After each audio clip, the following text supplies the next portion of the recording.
কারো কথায় কান না দিয়ে জনগণের আকাঙ্ক্ষা অনুযায়ী দ্রুত সময় নির্বাচনের স্পষ্ট তারিখ ঘোষণা করার আহ্বান জানিয়েছেন বিএনপি চেয়ারপারসনের উপদেষ্টা জয়নুল আবেদিন ফারুক।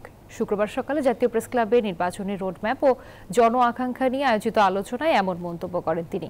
ভারতের উদ্দেশ্যে জয়নুল আবেদিন ফারুক বলেন, সমর্থনের নামে লুট করলে তা মেনে নেওয়া হবে না। এছাড়াও ৩ মাস পর কোনো পথে ওবায়দুল কাদের পালালো সরকারের প্রতি সেই প্রশ্ন ছুড়ে দেন ফারুক।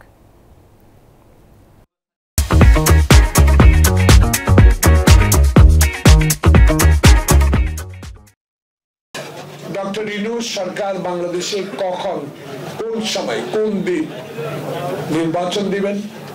নিশ্চয়ই বাংলাদেশের 16 বছরে নির্যাতিত দলগুলোর পক্ষের কথা ওনাকে অবশ্যই শুনতে হবে।